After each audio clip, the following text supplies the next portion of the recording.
What's happening, Free Game? We are coming to you live, but not live, from outside this double-decker bus, which for the last few days we have been calling home. Now this bus is situated in a really nice, peaceful field. It's quiet here. There's not any roads nearby, so it's nice and peaceful. The only neighbours we have are some cows on the other side of a fence here in the field, and they don't mind us moving in. See what I did there? It was really nice here. We've got loads of open space, loads of place to walk around, have fun. Immediately outside the bus we've got a nice decked area with table and chairs where you can sit out and eat, some sun lounges and some other chairs, so it's a really nice space to sit out here and rest. Good thing is as well, they've got some shelter here as well, so it means if it does rain you can still sit out here and have your dinner or just chill out. But that's enough about the outside. Let's take you inside so I can give you a full-on detailed tour of this 3-bedroom double-decker bus. Let's go.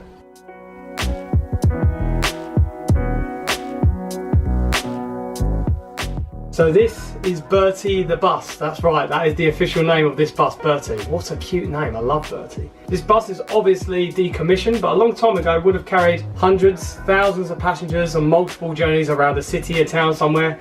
But now it's been converted into a 3-bedroom home. And what I really like is that despite the conversion, they've still retained a lot of the original bus features, so it makes it even more special, magical and fun. So immediately as you walk in, you've got a kitchenette area. We've got an oven here, and even though it's small, it does everything we need it to. Got a grill there as well, 2 hobs. We've been able to fry up some food here already, it's been really nice. And you've right by the door as well, so you get plenty of ventilation. Toaster and kettle, absolute essentials wherever you are staying in the UK. We've had tea and toast already. For storage, there's a big deep drawer here for all of your cutlery, knives, forks, all of the bits and bobs you need around the kitchen. And there's things as well to use for the barbecue, which is really handy. Across from there, there's an electrical box in here, so if anything does trip, you can actually go in there and restart it, again, without any problems. And I like that they have these little areas here which have been left for putting tickets in or holding things in as well. It's nice little touches like that which make this really special. We've got a decent sized sink here. It's been very practical for us so far. We've got the water plugged straight into the mains here, and also electricity's routed into the mains, but there's also a solar panel on the roof as well, which is really cool, which means, you know, we're getting renewable energy, which is really good for the planet. We like to look after the planet. I really like this area as well, even though this isn't an original feature of a bus. Well, I don't think it is, but having all of these pipes for this shelving unit, I don't know, it's just a really nice touch. It makes it look all really rustic, like an old bus kind of look, I guess. We've got a decent sized fridge as well. We did a big shop recently, as you guys may have seen, so we've managed to get everything we need in here. So it's nice that you've got a good amount of storage. Across from there we've got additional storage with our plates and bowls and everything here, a bread bin, other things you need for cooking, preparing food, and also it's good for any additional food prep you want to do if you're doing a bigger meal. What I really like about this area as well is one of these original bus features they've kept here. Not just the no smoking sign, but the bus stopping sign. Do they still have these on buses? I feel like I haven't been on a bus or I haven't seen one in ages. Comment below if they still have these. This one hasn't even lit up yet, which is weird considering we're stopped the whole time. So this area in the middle I really like because you've got so much space here. It's been really nice just to chill out and rest here with a cup of tea or even a snack. I really like as well that the bus still has these original seats, reupholstered obviously, but they're the same seats you would have had on the actual bus itself. I don't remember ever them facing across from each other though. Always facing forward, maybe some facing back. Yeah. So up to the back of the bus, and we all know the back of the bus is the coolest. Comment below if you were someone that always went to sit at the back of the bus because you think it's the best place to sit. We will be going upstairs to the back of the bus, which is even the extra cooler place.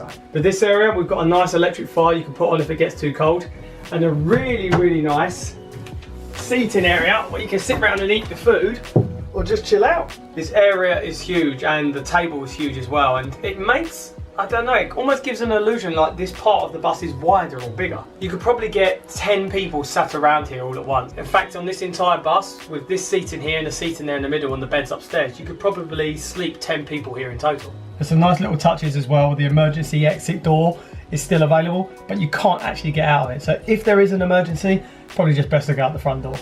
So I've shown you all of the downstairs living area, and now we're going to go upstairs to the top deck, and I can show you where all the bedrooms are. Come on. How crazy is this? Going upstairs on bus stairs. This is so cool, man.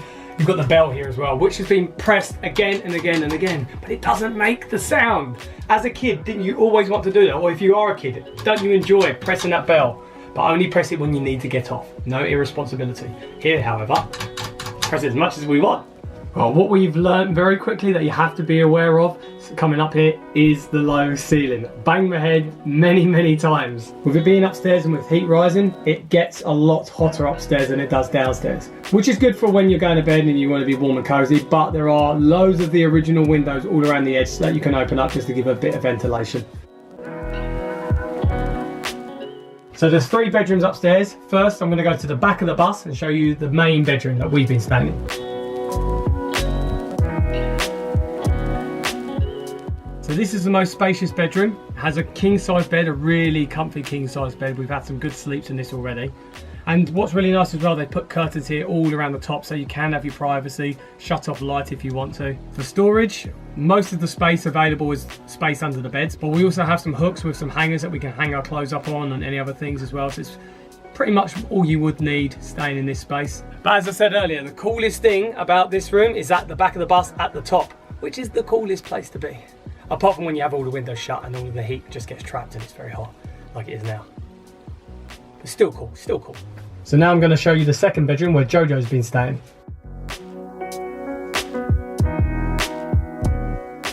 So with this room, not as much space, but enough space to get a double bed in so you can get 2 people to sleep in here. But there is good storage under the bed and there's hooks on the wall as well. And there's even a plug-in heater as well if you want a bit more extra heat. Now the last bedroom is at the front of the bus. As I said, as I was a kid, I liked the back of the bus. I felt that was a cool place. But now I'm an adult, I kind of like the front of the bus. It makes it feel like you're driving it. Do you know what I mean? Comment below if you do that. I'm sure you do. Please don't leave me alone for a game. You must do.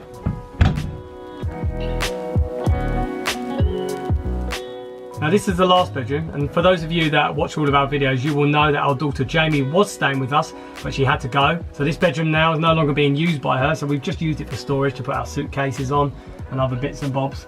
But this is the front of the bus, this is the cool place. Now even though this room has the least amount of space and the double bed is just about squeezed in there, I would say it probably has the best view of all rooms on this bus. It's so nice, you can see how I look out to the fields. So waking up to see that is going to be a good start to the day. And also the good old bus stopping sign is up here as well, just in case you're not aware that the bus is stopping. So after seeing most of the bus, you're probably wondering 2 things. 1, where is the bathroom? And 2, what's with the driver's cab? Well, I'm about to answer both of those questions. Because the driver's cab is the toilet. That is right. Come and check this out, guys.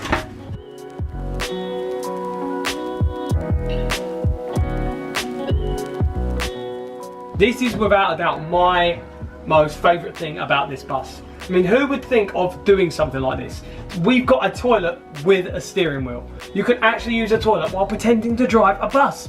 It's a dream come true, right? And even all the switches, buttons, this must have been a really old bus because I've never seen any sort of driving area which has buttons for gears. There is a mirror here as well, which makes it seem a little bit weird that you're not only seeing yourself on the toilet, but seeing yourself pretending to drive a bus while on the toilet. So that is the last part of the double-decker bus to show you guys. As you probably noticed though, there isn't any shower here or washing facilities. Luckily, there's just a little separate shower block there that you can use, and there's also additional toilets you can use too. So basically, we've got everything we need here.